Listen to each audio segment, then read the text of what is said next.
7 नवंबर 2025 तर्जुमाने का बिल्लिसान अख्तर सानी आरिफ बिल्ला शेखुल हदीस शेखुल उलमा हजरत मौलाना शाह আব্দুল মতিন বিন হুসাইন সাহেব দামত বারাকাতুহুমের জুমার পূর্বে ইকামত দ্বীনের বিষয় অত্যন্ত তাৎপর্যপূর্ণ বয়ান বাইতুল হক জামে মসজিদ ঢালকানগর ঢাকা। আলহামদুলিল্লাহ ওয়া কাফা ওয়া সালামুন আলা ইবাদিহিল্লাযীনা ইসতাফা আম্মা বা'দ فأعوذ بالله من الشيطان الرجيم بسم الله الرحمن الرحيم اليوم أكملت لكم دينكم وأتممت عليكم نعمتي ورضيت لكم الإسلام دينا صدق الله مولانا العظيم وقال رسول الله صلى الله تعالى عليه وسلم ذاق طعم الإيمان من رضي بالله ربا وبالإسلام دينا وبمحمد صلى الله عليه وسلم رسولا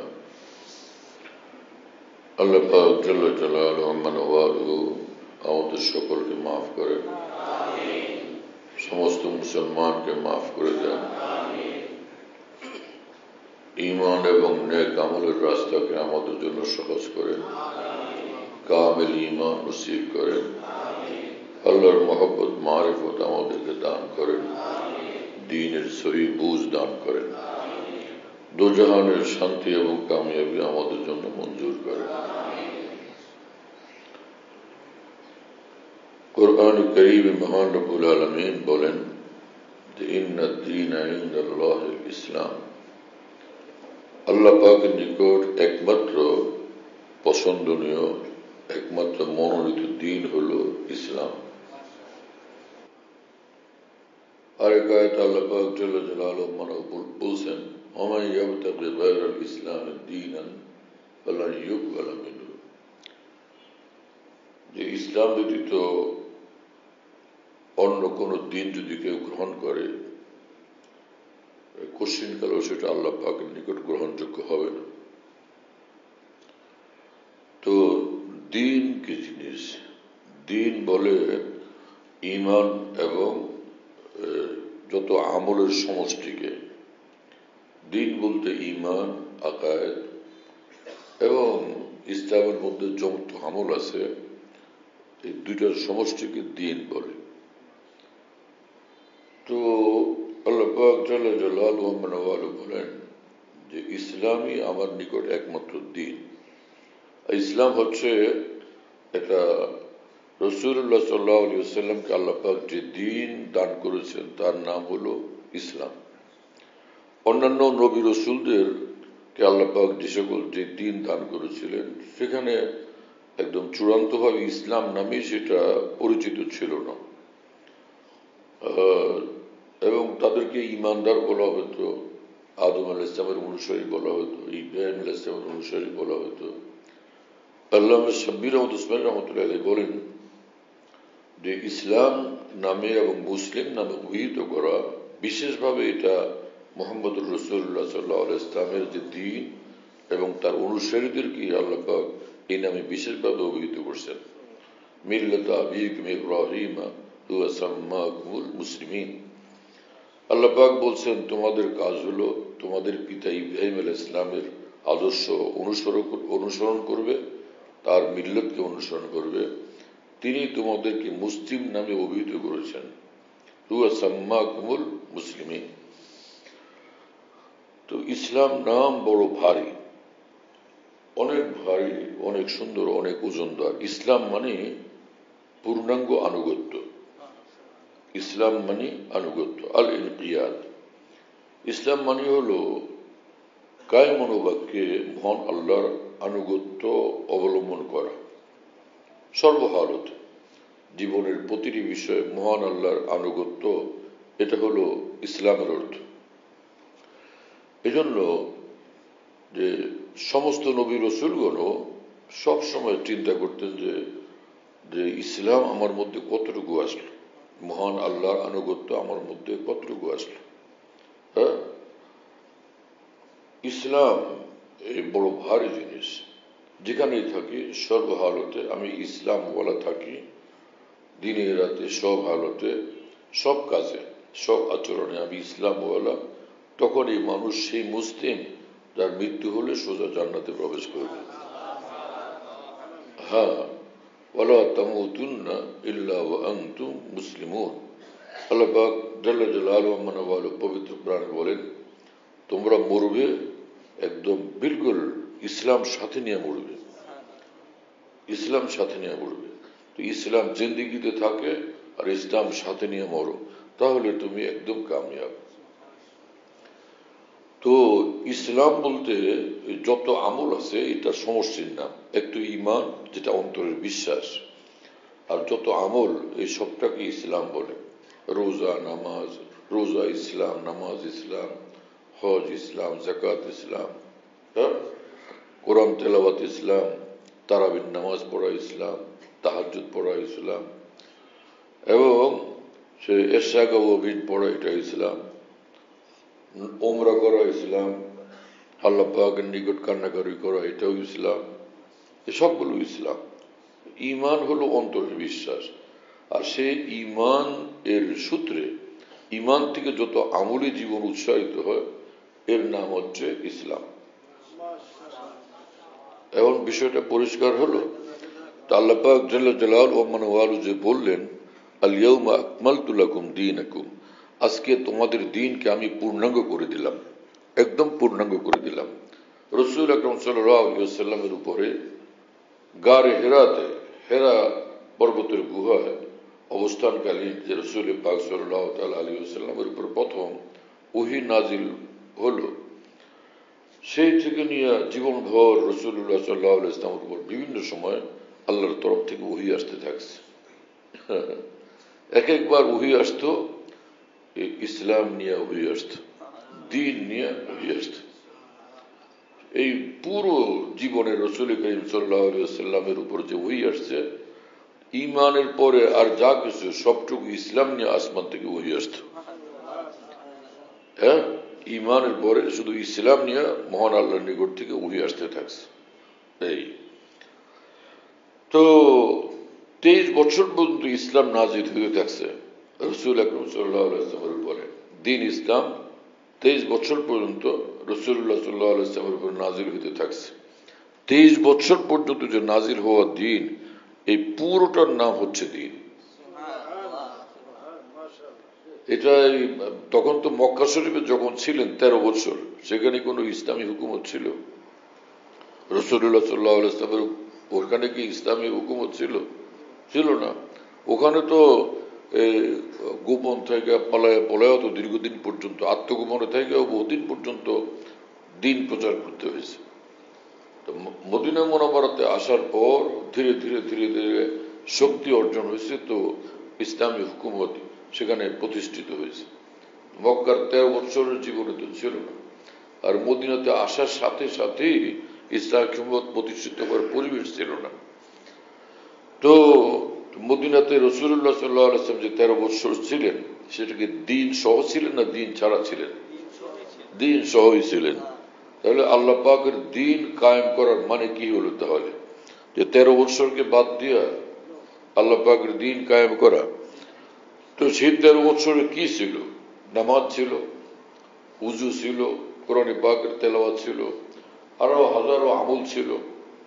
ইসলামের মধ্যে যে আমলগুলো, ইসলামে বেশ কম আছে। ইসলামের এক এক আমল আরেক আমলের থেকে পৃথক। যেমন নামাজ সবচেয়ে মর্যাদাপূর্ণ আমল, সবচেয়ে উচ্চ মর্তবাওয়ালা। হজ, যাকাত, রমজানের রোজা, এগুলো হলো সমস্ত আমলের ভিতরে সবচেয়ে বেশি উচ্চ মানের, সবচেয়ে বেশি ফজিলতওয়ালা। আর অন্যান্য যত আমল আছে সেগুলো ইসলামের অন্তর্ভুক্ত, সেগুলোর আলাদা আলাদা ফজিলতও বিভিন্ন হাদিসের ভিতরে বর্ণিত হয়েছে। তো একজন মুসলমানের কাজ হলো ইসলামী জিন্দেগি বানান, ফরজ আমল দ্বারা, ওয়াজিব আমল দ্বারা, সুন্নতের আমল দ্বারা, মুস্তাহাব আমল দ্বারা, নফল আমল দ্বারা ইসলামী জিন্দেগি বানানো। কিন্তু যদি সে কিছু আর না পারলো, অন্তত ফরজ ওয়াজিব এর আমলগুলো তার মধ্যে আছে। আর গুনাহমুক্ত জিন্দেগি এটাও তার মধ্যে আছে। গুনাহমুক্ত থাকার এই আমলও তার মধ্যে আছে, হালাল খাওয়ার আমল তার মধ্যে আছে, জুলুম থেকে পরের হক নষ্ট করা থেকে বিরত থাকার আমল তার মধ্যে আছে, তো পূর্ণ ইসলাম তার মধ্যে আছে। এরপরে যদি সে আরো সুন্দর আমল করতে থাকে, তার মর্যাদা আরো বাড়তে থাকবে, আরো বেশি তার মর্যাদা বাড়তে থাকবে। তো তোমরা মরবে না একদম ইসলাম ওয়ালা না হয়ে। সেই ইসলাম কি জিনিস? সেই ইসলাম হলো একদম ফরজ আমল, ওয়াজিব আমল, গুনাহ থেকে বিরত থাকার আমল, হালাল খাওয়ার আমল, হ্যাঁ, মানুষের উপর জুলুম অত্যাচার করা, মানুষের হক নষ্ট করা থেকে বিরত থাকার আমল। এই ইসলাম নিয়ে মরতে বলছেন মহান রব্বুল আলামিন। আর যদি সে এশরাক পড়ে নাই, আওয়াবিন পড়ে নাই, তাহাজ্জুদ পড়ে নাই, নফল হজ নফল উমরা করে নাই, সেটাও ইসলাম ছিল, কিন্তু সেই ইসলাম ছাড়া মৃত্যু হলে আল্লাহ পাক তাকে কোনো জিজ্ঞাসাবাদ করবেন না, এর জন্য কোনো শাস্তি হবে না। হ্যাঁ, সেই ইসলাম নিয়েও যদি সে নিজের দুনিয়া থেকে যাইতে পারে, আরো বেশি সে পুরস্কার লাভ করবে, আরো বেশি মর্যাদার অধিকারী সে হবে। কথা বুঝতেছেন প্রিয় বন্ধুরা? তো রাসূল করিম সাল্লাল্লাহু তাআলা আলাইহি ওয়াসাল্লাম নিজের 23 বছরের জিন্দেগি যা দিয়ে গেছেন সবটাই ইসলাম, সবটাই দ্বীন, সবটাই হচ্ছে দ্বীন। কোরআনে পাকে যেখানে রব্বুল আলামিন বলেন যে দ্বীন আমি দ্বীন দান করলাম তোমাদেরকে, কামিল দ্বীন দান করলাম। এই দ্বীন মানে ওই দ্বীন না যে দ্বীনের নামাজ নাই, যে দ্বীনের মধ্যে রোজা নাই, যে দ্বীনের মধ্যে হজ নাই, যে দিনের মধ্যে যাকাত নাই, যে দিনের মধ্যে হালাল খাওয়া নাই, যে দিনের মধ্যে এক মুঠ পরিমাণ দাড়ি রাখা নাই, হ্যাঁ না, এই দিন মানে ওই দিন না যে দিনের মধ্যে ধোঁকা দেওয়ার সুযোগ আছে, মিথ্যা বলার সুযোগ আছে, হ্যাঁ না, হারাম খাওয়ার সুযোগ আছে। এই দিন সেই দিন না। দিন হলো সবকিছুর ক্ষেত্রে, সর্বক্ষেত্রে মহান আল্লাহর সন্তুষ্টিওয়ালা যে নির্ধারিত পথ, সেটাকে অনুসরণ করা, সেটাকে অবলম্বন করা। এবং কোরআনে পাক আল্লাহ পাক জাল্লা জালালুহু ওয়া মানওয়ালা বলছেন, হুয়াল্লাযী আরসালা রাসূলাহু বিল হুদা ওয়া দীনিল হক। আল্লাহ পাক তার রাসূলকে হেদায়েত এবং দ্বীন হক ও দীনিল হক, দ্বীন হক দিয়া তিনি পাঠাইছেন রাসূলকে, লিইয়ুযহিরাহু আলা দ্বীনি কুল্লি, অন্যান্য সব দ্বীনের উপর যাতে এই দ্বীন ইসলামকে তিনি বিজয়ী বানায় দেন, বিজয়ী করে প্রতিষ্ঠিত করেন। সব দ্বীনের উপরে ইসলামকে তিনি বিজয়ী করে দেখান। রাসূলুল্লাহ সাল্লাল্লাহু আলাইহি ওয়াসাল্লামের উপর যে হুকুম ছিল সব দ্বীনের উপরে দ্বীন ইসলামকে বিজয়ী বানানো, এটার উপর কি আল্লাহ রাসূল আমল করেন নাই? কিসের মাধ্যমে সেই আমলগুলো সেই দ্বীনকে বিজয়ী বানাইছেন? পুরো ইসলামের সব আমলের দ্বারা। এই যে নামাজ মুসলমান পড়ে, এই নামাজ পৃথিবীতে আর কারো কাছে নেই। এভাবে আল্লাহ পাকের দ্বীন বিজয়ী হয়েছে। রোজা রাখে, এই রোজার আমল তো পৃথিবীতে আর কারো কাছে এইভাবে নাই। রোজা রাখে মুসলমান, দ্বীন বিজয়ী হয়। হ্যাঁ, এবং কোটি কোটি টাকা দিলে মুসলমানকে মিথ্যা বলানো যায় না, কোটি কোটি টাকা দিলে সেই মুসলমানকে হারামে লিপ্ত করা যায় না। তো বোঝা গেল তার মধ্যে দ্বীন বিজয়ী হয়ে আছে। এটা হলো দ্বীনকে বিজয়ী করা।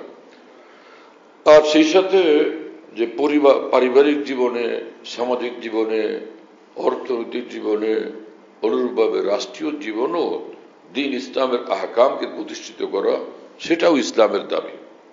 একজন মুসলমান সেটাও করবে। মুসলমান কেন চাইবে এই কথা যে নমরুদের হুকুমত থাকুক, আমাদের হুকুমত হবে নমরুদের হুকুমত? এটা কি মুসলমান চাইতে পারে? আমাদের হুকুমত থাকুক ফেরাউনি হুকুমত, এটা কি মুসলমান চাইবে? আমাদের হুকুমত থাকুক আবু লাহাবের হুকুমত, আবু জাহালের হুকুমত, এটা কি মুসলমান চাইবে? তাহলে হুকুমত মানে রাষ্ট্রীয় ব্যবস্থাপনা, রাষ্ট্রীয় ব্যবস্থা, সেক্ষেত্রেও যেন আল্লাহর দ্বীন থাকে। তো সেটা পুরো দ্বীনের একটা অংশ, পুরো দ্বীনের একটা অংশ। নামাজ দ্বীনের একটা বিভাগ, রোজা দ্বীনের একটা বিভাগ, হ্যাঁ, হজ দ্বীনের একটা বিভাগ, যাকাত দ্বীনের একটা বিভাগ। এরকম হালাল উপার্জন এবং হারাম থেকে বিরত থাকা, এটা দ্বীনের একটা বিভাগ এবং গুরুত্বপূর্ণ বিভাগ, এটা যেটাকে মুআমালাত বলে। তাই না? এরকম আখলাক চরিত্র সুন্দর করা এটা দ্বীনের একটা বিভাগ। ছোটদের স্নেহ করা, বড়দেরকে সম্মান করা, এই সামাজিক জীবনের মৌলিক বিষয়। এবং কাউকে কষ্ট না দেওয়া, এটা আল্লাহর দ্বীনের একটা গুরুত্বপূর্ণ বিভাগ। তো এভাবে রাষ্ট্রীয় জীবনে আল্লাহ পাকের হুকুম প্রতিষ্ঠিত করা, রাষ্ট্রীয় ব্যবস্থা দিকে আল্লাহ পাকের দ্বীন মোতাবেক পরিচালনা করা, এটাও দ্বীনের একটা বিভাগ। তো একটা বিভাগকে পুরো দ্বীন তো বলা যাবে না। একামতে দ্বীন কায়েম করার অর্থ শুধু রাষ্ট্রীয়ভাবে দ্বীন প্রতিষ্ঠা করা, দ্বীনের বিধান প্রতিষ্ঠা করা, এই অর্থ করলে তো সঠিক অর্থ হবে। পুরো দ্বীন হলো এই যা কিছু বললাম এই সবটার সমষ্টি। ঈমানের পরে যত কিছু আছে সবটা। রাসূল আকরাম সাল্লাল্লাহু আলাইহি ওয়াসাল্লাম এক হাদিস শরীফে বলছেন, যাকাতু আমাল ঈমান, তিন জিনিস যার মধ্যে থাকবে সে ঈমানের স্বাদ মজা সে পেয়ে যাবে। তিন জিনিস যার মধ্যে থাকবে কি? মার রাজিয়া বিল্লাহ রব্বা, আমার রব আল্লাহ, এই কথার উপর সে খুশি।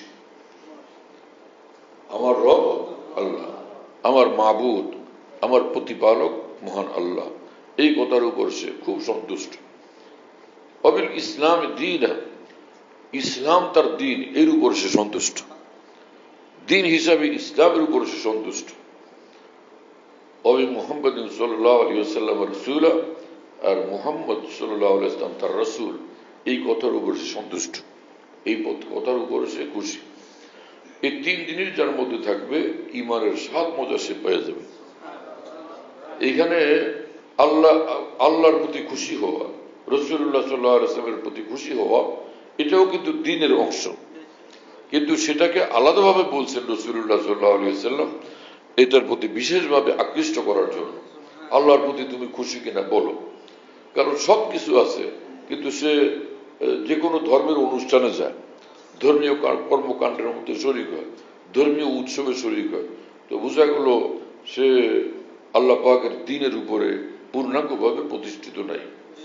তো এই দ্বীনের উপর চলার জন্য মূল বিষয় হলো আল্লাহর সঙ্গে মহব্বত, আল্লাহর সঙ্গে মহব্বতের সম্পর্ক, রাসূলুল্লাহ সাল্লাল্লাহু আলাইহি ওয়াসাল্লামের সঙ্গে মহব্বতের সম্পর্ক, আল্লাহ রসুলের প্রতি শ্রদ্ধা, রাসূলুল্লাহ সাল্লাল্লাহু আলাইহি ওয়াসাল্লামের প্রতি শ্রদ্ধা, আল্লাহর প্রতি শ্রদ্ধা, এই যে বিষয়, এটা হলো বুনিয়াদ, এটা হলো মূল। আর আল্লাহ যা বলবেন সেটা দ্বীন, রাসূলুল্লাহ সাল্লাল্লাহু আলাইহি ওয়াসাল্লাম যা বলবেন সেটা দ্বীন। তো প্রথম তো আল্লাহর প্রতি তোমার গভীর সন্তুষ্টি, আল্লাহর প্রতি সন্তুষ্টি এবং মহব্বত, আর হচ্ছে রাসূলুল্লাহ সাল্লাল্লাহু আলাইহি ওয়াসাল্লামের প্রতি সন্তুষ্টি এবং আল্লাহ রসুলের প্রতি তোমার মহব্বত। এখন আল্লাহ রসুল যা বললেন সে দ্বীন ইসলাম, এটার উপর তুমি চলো, এটা নিয়ে তুমি খুশি। এই জিনিস যার মধ্যে পয়দা হবে, যাকাতু আমাল ঈমান, সে দুনিয়ার জীবনেই সে ঈমানের স্বাদ পেয়ে যাবে, ঈমানের মজা পেয়ে যাবে। যেখানে থাকবে সে সবসময় খুশি। সবাই খুশি ওই ঘুষ নিয়ে, এক একজনে খুশি হলো সিনেমা হলে ঢুকে, একজনে খুশি টেলিভিশন দিয়ে গেল, কাবাডি খেলা দিয়ে গেল, আর একজন খুশি দ্বীনের উপর থেকে আল্লাহ রসুলকে ভালোবাসার দ্বারা, আল্লাহর ভালোবাসার দ্বারা সে সবসময় খুশি। ওই লোক যখন সিনেমা হলে ঢুকে খুশি, খুব খুশি হয়, আর একজন সেখান থেকে বিরত থাকে, দ্বীনের উপর কায়েম, সে খুশি। ওর সিনেমা হলের যত খুশি, ওর বাইরে থাকার দ্বারা তার চেয়ে কোটি কোটি গুণ তার খুশি নসিব হয়। सारा जहां खिलाफ परवाना चाहिए, मद्दे नजर तो मर्जी जाना चाहिए।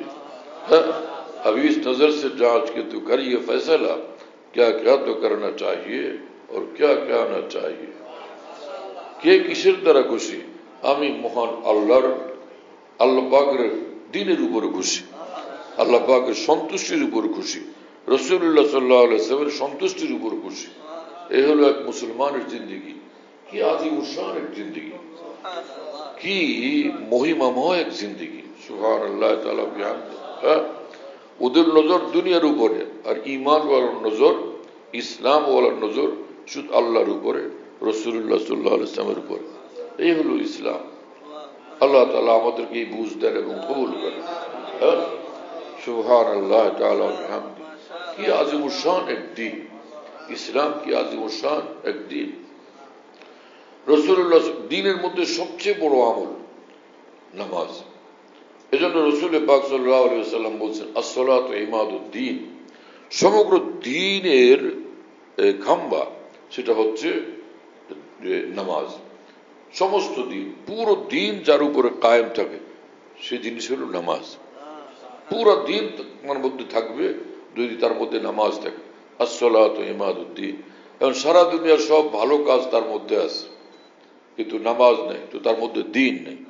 রাসূল পাক সাল্লাল্লাহু আলাইহি ওয়াসাল্লাম বলেন মান আকামা as-salata ফাকাদ আকামা ad-din, যে ব্যক্তি নামাজ কায়েম করলো আল্লাহ পাকের দিন কায়েম করলো, আকিমুদ্দিনের উপর সে আমল করলো।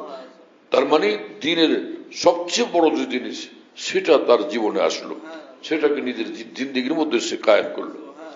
ওমান তারাকা সালাতা ফাকাদ হাদামা ad-din, আর যে ব্যক্তি নামাজ পরিত্যাগ করে সে আল্লাহ পাকের দিনকে ধ্বংস করে দেয়। আল্লাহ আমাদেরকে এবং সকল মুসলমানকে, আমাদের সন্তানাদিকে, আত্মীয় স্বজন, বন্ধু বান্ধব সকলকে নামাজি বানান, পাক্কা নামাজি বানায় দেন, পাক্কা দিনদার বানায় দেন, পাক্কা নামাজি বানায় দেন। নামাজি বানায় দেন এটা বললে মানুষ বুঝে, যে খুব পাক্কা সালাতওয়ালা বানায় দেন এটা বললে কে বুঝবে? হ্যাঁ, হাকিমুল উম্মত মাওলানা আশরাফ আলী থানভী রহমাতুল্লাহ আলাইহি বলেন আল্লাহ পাক হুকুম করছেন পবিত্র কোরআনে যে আমি যা নাজিল করলাম পুরো দিন লোকদের কাছে পৌঁছাও। তো পৃথিবীর সব মানুষ তো আরবি ভাষার মানুষ না, অন্যান্য ভাষার মানুষ আছে, তার কাছে যখন আল্লাহর দিন পেশ করা হবে আরবিতে পেশ করলে সে বুঝবে? তখন তো সেটাকে ওই ভাষায় অনুবাদ করে পেশ করতে হবে। হযরত থানভী বলেন এতে প্রমাণিত হয় যে আল্লাহ পাকের দ্বীনের অনুবাদ করা এটা ওয়াজিব। বিভিন্ন ভাষা আল্লাহ পাকের দ্বীনের অনুবাদ করা এটা ওয়াজিব। আর না হলে সে দ্বীন পৌঁছাবে কিভাবে? ওই মানুষকে চীনের ভাষায়, চায়না ভাষায় বোঝানো লাগবে, হ্যাঁ, জার্মানি ভাষায় বোঝানো লাগবে, জাপানি ভাষায় বোঝানো লাগবে, হিন্দি ভাষায় বোঝানো লাগবে, ইংরেজি ভাষায় বোঝানো লাগবে, বাংলা ভাষায় যেমন বোঝানো লাগবে। কি কথা বুঝেন নাই? তাহলে এই যে কিছু লোক বলে যে সালাত কায়েম করেন, সালাত, সালাত কি? এই দেশে তো ভারত উপমহাদেশে সব মুসলমানরা নামাজ জানে, আর সালাত আরবি শব্দ কোরআনে আছে, হাদিসে আছে, বিলকুল ঠিক আছে, কিন্তু আমরা যেটা বুঝতে পারি সেটা হলো নামাজ। নামাজ বললে কি এই যে কোরআন হাদিসে যে সালাত কায়েম করতে বলছে, নামাজ বলে এটার বাইরের কোনো কিছু বুঝে আসে? যে সকল মানুষরা সালাত সালাত বলে চিৎকার দেন আর আলেম ওলামারা এটা বলেন না, সেজন্য মনে করে তারা এখনো দিন বুঝার ক্ষেত্রে পিছনে আছে। না, তুমি নিজে দিন বুঝার ক্ষেত্রে পিছনে আছে। দিন সম্পর্কে দিনের সহি বুঝ জ্ঞান তোমার মধ্যে নাই। এক জমানা খোদা হাফেজ ছিল, পরে আল্লাহ হাফেজ চালু করছে। আল্লাহ হাফেজ সুন্দর কথা, কিন্তু খোদা হাফেজ তো ভুল না, কারণ যিনি আল্লাহ তিনিই খোদা, যিনি আল্লাহ তিনিই খোদা। যে লোক আল্লাহ আল্লাহ হাফেজ বলে, যে লোক আরেকজনে খোদা হাফেজ বলে, আল্লাহ হাফেজ ওই আর যে আল্লাহর কথা, খোদা হাফেজ সে একই আল্লাহর জন্য, দুইটাকে পৃথক মনে করে, এটা ভুল ধারণা। খোদা এটা ফার্সি শব্দ মনে করছে এটা ইসলামের মধ্যে নাই। তো ইসলামের তো বেশুমার আমল আছে, যেমন আকমাল তো কোরআন শরীফ আল্লাহ বলছেন আমি আকমাল, তাই না? আমি আপনাদের তর্জমা কি বলবো? আমি আকমাল তো করলাম, কেউ বুঝবে? আর আকমাল তো মানে পূর্ণাঙ্গ করলাম, এখন তো বুঝে। এটার অনুবাদ তো করতে হলো, অনুবাদ ছাড়া তো বুঝবে না মানুষ। যে বিষয়গুলো মানুষ অনুবাদ না করলে বুঝবে না, সেটাকে তার ভাষায় অনুবাদ করে বোঝানো কর্তব্য।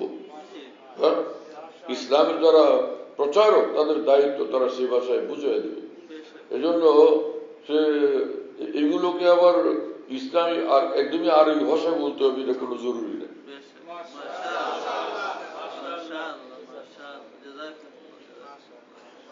এগুলো সব এক ধরনের লোকের আবেগী কথা। এগুলো করতে পারার দ্বারা মনে করে ইসলামকে জয়ী করার ক্ষেত্রে তারা আগে গেছে। না, তুমি পিছনে পড়ে গেছো।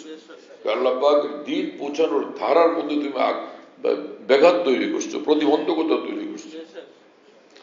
হ্যাঁ, সুবহানাল্লাহ তাআলা বিহামদি। রাসূল আকরাম সাল্লাল্লাহু আলাইহি ওয়াসাল্লাম বলেছেন লা ঈমানা লিমান লা আমানাতা লাহ, যার মধ্যে আমানতদারি নেই তার মধ্যে ঈমান নেই।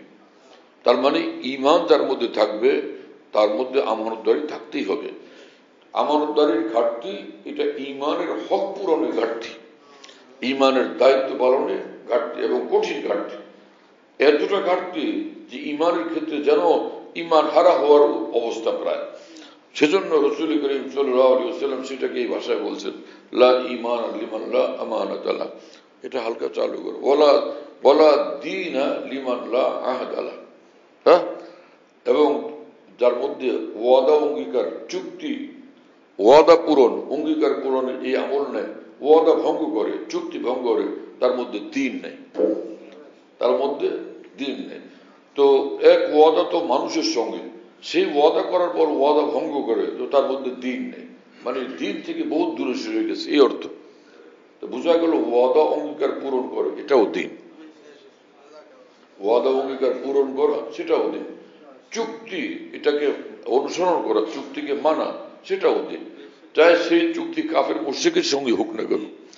সেই রাসূলুল্লাহ সাল্লাল্লাহু আলাইহি ওয়াসাল্লাম কখনো মুশরিক কাফের মুশরিকদের সঙ্গে চুক্তিতে আবদ্ধ হয়েছেন এবং সেই চুক্তি শতভাগ তিনি পালন করছেন। সেই চুক্তির ব্যতিক্রম নিজেও করেন নাই, সাহাবীদেরকেও সেই চুক্তির ব্যতিক্রম করতে দেন নাই, কারণ সেই ওয়াদা অঙ্গীকার এবং চুক্তি এটা পালন করা এবং পূরণ করা সেটাও দিন। তাহলে মুশরিকদের সঙ্গে করা ওয়াদা অঙ্গীকার পূরণ, চুক্তি পূরণ, সেই ওয়াদা পূরণও যদি শরীয়তের দৃষ্টিতে ফরজ হয়, তাহলে আল্লাহর সঙ্গে যে ওয়াদা সেটা পূরণ করা কতটা জরুরি। রাসূলুল্লাহ সাল্লাল্লাহু আলাইহি ওয়াসাল্লামের সঙ্গে যে ওয়াদা সেটা পূরণ করা কতটা জরুরি। তো কোরআন শরীফে আল্লাহ পাক জাল্লা জালালুহু ওয়া মানওয়ালু বলেন যে আমি তোমাদেরকে জিজ্ঞেস করছিলাম আলাস্তু বিরাব্বিকুম, সব রূহদেরকে একত্রিত করে আল্লাহ পাক বলছিলেন আমাদের সকলকে, তো আমি কি তোমাদের রব না, আমি তোমাদের মাবুদ না, আমি তোমাদের প্রতিপালক না? সকলেই তখন সমস্বরে বলছিল যে নিশ্চয় আপনি আমাদের রব। হ্যাঁ, সকলে বলছিল বলা, মানে যে কেন আপনি আমাদের রব না, মানে অত্যন্ত জোরদার ভাবে শক্তিশালী ভাবে আমরা সেখানে স্বীকার করলাম যে এবং ওয়াদা করলাম যে আপনি আমাদের রব, তার মানে আপনার পছন্দ মোতাবেক আমরা চলবো, এটা অঙ্গীকার করলাম, আপনার কথা মোতাবেক চলবো, আপনার সিদ্ধান্ত মোতাবেক চলবো, আপনার পছন্দ মোতাবেক চলবো, অঙ্গীকার হয়ে গেছে। তা আমাদের সমগ্র জীবনে সে অঙ্গীকার বাস্তবায়ন করা আমাদের উপর ফরজ, সমস্ত জীবনে সে অঙ্গীকার বাস্তবায়ন আমাদের উপর ফরজ। এজন্য ভারতের মহান বুজুর্গ আরিফুল হিন্দ খ্বাজা আজুল হাসান মরজুব রহমতুল্লাহ আলী বলেন, দিল अज़ल से था कोई आज का शायदाई है, थी जो एक चोट पुरानी वो उबर आई है। আমার অন্তর যে মাওলার দেওয়ানা, এটা নতুন কথা না, সেই আলাস্তু বিরাব্বিকুম আল্লাহ পাক যেদিন বলছিলেন সামনাসামনি, তখন থেকেই এই দিল তার দেওয়ানা, তখন থেকে আমি তার দেওয়ানা, তখন থেকে আমি মাওলার দেওয়ানা হয়ে গেছি। হ্যাঁ, যে পরম সুন্দরকে যে দেখে আর কোনো দিকে না তাকে সেদিকেই তাকায়, একদিকে 10 লাখ মন গোবর আছে আর একদিকে একটা গোলাপ ফুল আছে, মানুষ কোন দিকে তাকাবে? 10 লক্ষ টন গোবরের দিকে না গোলাপের দিকে তাকাবে? গোলাপের দিকেই তাকাবে। তো গোলাপের মধ্যে একটুখানি আল্লাহ পাকের সৌন্দর্যের চিটা লাগছে, ও এত সুন্দর। চাঁদের মধ্যে একটুখানি আল্লাহ পাকের সৌন্দর্যের চিটা লাগছে, সেই চাঁদ তাই এত সুন্দর। সমগ্র বসন্তের শরীরে মহান আল্লাহর সৌন্দর্যের একটুখানি চিটা লাগছে, তাই বসন্ত এত সুন্দর। তো মহান আল্লাহ কত সুন্দর। আর সেই সামনাসামনি রব্বুল আলামিনকে আমরা তখন দেখছিলাম, তখন আমাদের কি অবস্থা হয়েছিল? তখন সকলের এক কথা ছিল যে নেই হো কিসি কা তো কিউ হো কিসি কা, উনি কা হুয়া যা রাহা, আমি শুধুই আপনার আর কারো না, আপনার হয়ে থাকবো আর কারো হব না। এটা ছিল তখন আমাদের অঙ্গীকার। সেই অঙ্গীকারকে জীবন জুড়ে মৃত্যু পর্যন্ত, হ্যাঁ, আজীবন আবরণ এটা প্রতিফলিত করতে থাকা, বাস্তবায়ন করতে থাকা, সেটা আমাদের কর্তব্য। जोन की खुशी है वो मेरी भी खुशी है, जा दिल तुझे छोड़ा कि जिधर वो है उधर हम। আমার নিজের মনের কথা শুনবো না, যা কিছু যে বিষয়ে আল্লাহ খুশি, আমি আল্লাহ পাকের খুশির উপরে আমার সব খুশিকে উৎসর্গ করব। আমার খুশির উপর আমি চলবো না, আমি আল্লাহ পাকের খুশির উপর চলবো। আমার পছন্দের উপরে আমি চলবো না, আল্লাহ পাকের পছন্দের উপরে আমি চলবো। রাসূল আকরাম সাল্লাল্লাহু আলাইহি ওয়াসাল্লাম সাহাবা একরাম রাদিয়াল্লাহু তাআলা আনহুকে দিন রাত এইভাবে তৈরি করছিলেন। একটা ঈমানওয়ালা তারা আল্লাহর খুশির উপর চলবে, তোমরা আল্লাহর খুশি, এর বাইরে চিন্তাও না করা, এক কদম না রাখা, একটা শব্দ উচ্চারণ না করা, আল্লাহ পাকের খুশির বাইরে, আল্লাহর খুশি। আর আল্লাহ রসুলের ইতাআত, আল্লাহ রসুলের আনুগত্য, আল্লাহ রসুলের নির্দেশ এবং নির্দেশনা মানা, ফলো করা, এটা হবে তোমাদের জিন্দেগি, যাকে ইসলাম বলে এবং দ্বীন বলে। এই হলো তোমাদের জিন্দেগি। তো দ্বীন তো আল্লাহ রসুলের ফরমান, আল্লাহ রসুলের নির্দেশ, আল্লাহ রসুলের নির্দেশনা এবং আল্লাহ রসুলের বিধান মানা, কথা মানার নাম। কি কথা বুঝে আসছে প্রিয় বন্ধুরা? দ্বীন কায়েম করার এই অর্থ যে শুধু একামতে দ্বীন মানে শুধু রাষ্ট্রীয়ভাবে আল্লাহর দ্বীন কায়েম করা। এই যে আমাদের উপমহাদেশে কিছু লোক এই ভাষা চালু করছে, একামতে দ্বীন, একামতে দ্বীন। কিছু মৌলভী সাহেবরাও ওদের দ্বারা প্রভাবিত হয়ে গেছে, যারা একামতে দ্বীনকে রাষ্ট্রীয়ভাবে দ্বীন প্রতিষ্ঠান নামে ব্যবহার করে। এখন ওই মানুষরা বলতে থাকে, হ্যাঁ একামতে দ্বীনের কাজ তো আমাদের হয়নি।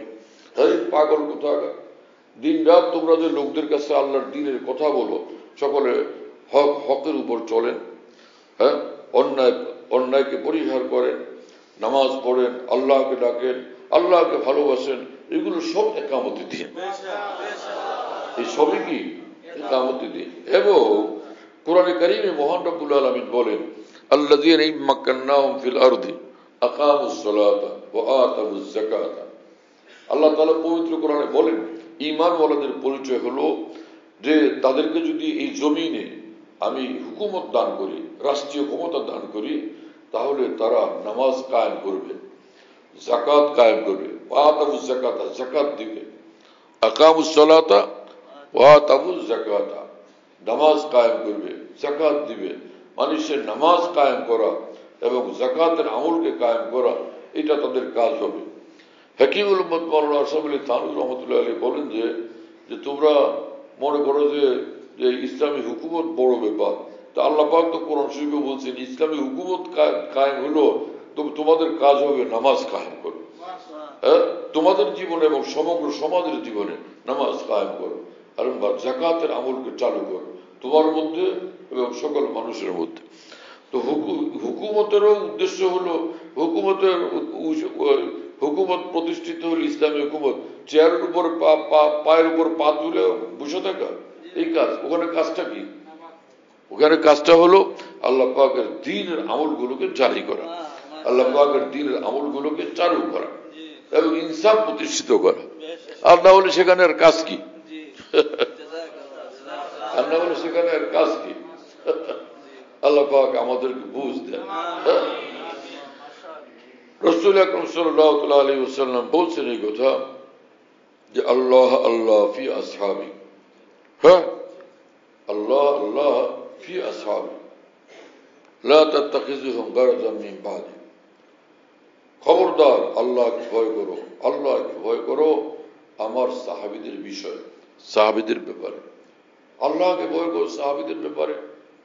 বলেন যে লা তাত্তাখিযুহুম গারযাম মিন বাদি, আমার পরে আমার দুনিয়ার থেকে চলে যাওয়ার পরে তোমরা তাদেরকে সমালোচনার লক্ষ্যবস্তু বানাবে না, সমালোচনার পাত্র বানাবে না।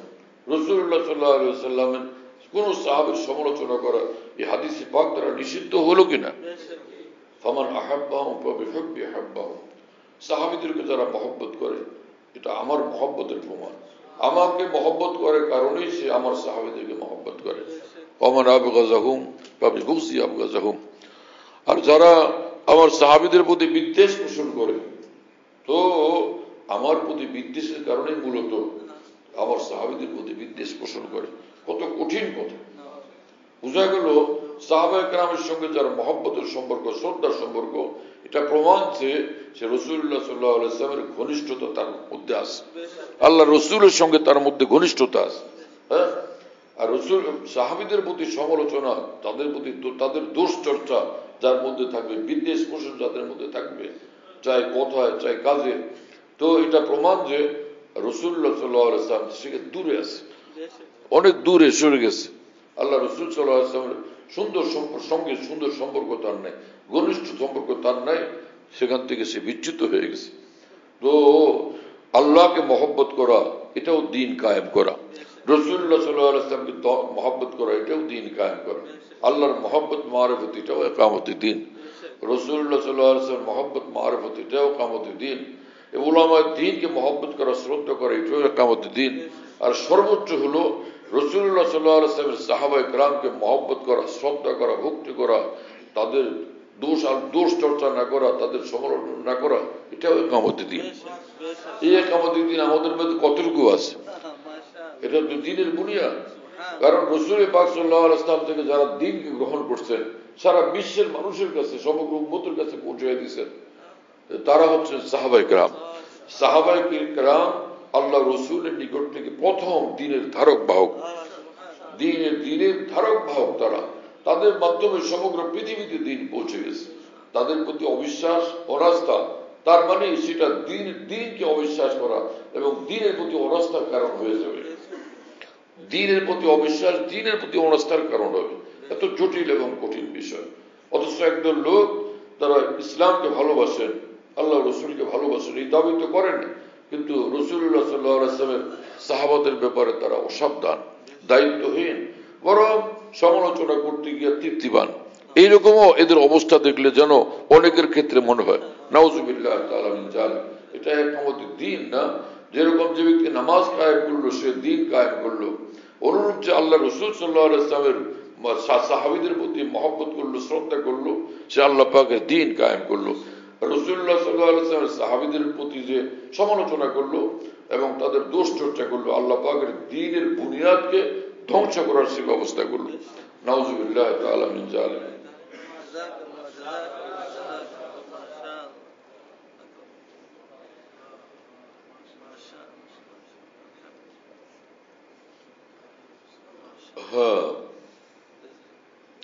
আল্লাহ তাআলা আমাদের সকলকে আল্লাহর দ্বীনের মহব্বত দান করে, দ্বীন মোতাবেক আমলে জিন্দগি দান করে।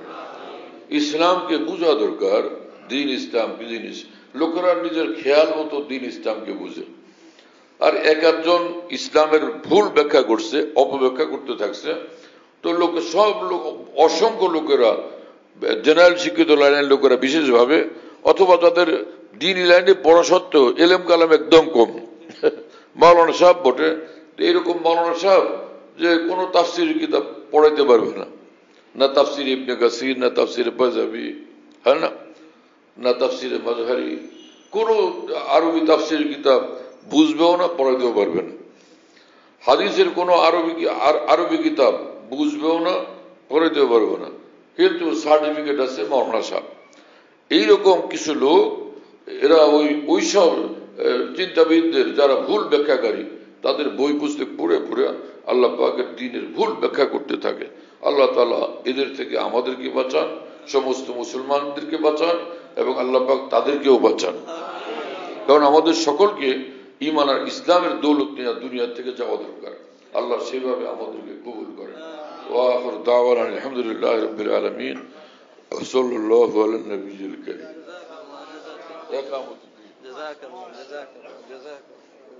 আমাদের ঢালকানগর খানকাহে যেখানে আমি আছি, খানকা ইয়াদগারে হাকিমুল উম্মত, মনে রাখো, বলো খানকা ইয়াদগারে হাকিমুল উম্মত। হাকিমুল উম্মতের স্মৃতি এখানে স্মরণকারী খানকা। হ্যাঁ, হাকিমুল উম্মতের কথাবার্তায় আলোচনা হয় আলহামদুলিল্লাহ, একটা নাম, কিন্তু তামাম আকাবের কথাই আলোচনা হইতে থাকে আলহামদুলিল্লাহ। বাইতুল হক জামে মসজিদ, ছাপড়া মসজিদ বলে, 5 তলা বিল্ডিং, ওটার নাম ছাপড়া মসজিদ। সেই পুরানো নাম এটা আছে। তো ছাপড়া মসজিদ, সেখানে মাসিক ইজতেমা হয় প্রত্যেক ইংরেজি মাসের দ্বিতীয় বৃহস্পতিবার। আসর থেকে শুরু হয়, রাত 10টা পর্যন্ত, 10:30 পর্যন্ত হয়। তো ওখানে শরীক হওয়ার জন্য চেষ্টা করবেন ইনশাআল্লাহ। খানকা বিডি এই অ্যাপস, এটা খুলতে পারলে ওর মধ্যে বয়ান, কবিতা, বুকস ইত্যাদি সব একসঙ্গে পাওয়া যায়। খানকা বিডি হলো এরকম, স্পেলিং হলো KHANQAH, এর সঙ্গে লাগালাগি বিডি, খানকা বিডি। এই অ্যাপসটা খুললে ওর ভিতরে বয়ানগুলো পাওয়া যায়। এটা ডাইরেক্ট শোনা যায় কি, এবং ডাইরেক্ট শোনা যায়। হযরতুল্লাহ দামাত বারাকাতুহুমের বয়ান যেখানে বয়ান করেন সব বয়ান নেটের মাধ্যমে, টেলিগ্রামের মাধ্যমে পাওয়া যাচ্ছে। হযরতুল্লাহ দামাত বারাকাতুহুম যখন বয়ান করেন, বয়ানটা আমরা দেশ বিদেশ থেকে, দুনিয়ার যে কোনো জায়গা থেকে আমরা পেতে পারি। এই জন্য মুফতি শহীদুল ইসলাম শাহ হুজুরের নম্বরে যোগাযোগ করবেন 01715 80 18 69 80 18 69 01715 80 18 69। যাতে মনে থাকবে ইনশাআল্লাহ সবার। 01715 80 18 69। বলো ভাই, 01715 80 18 69। অনেক সোজা তো ভাই, মাশাআল্লাহ, অনেক সোজা করে দিছে।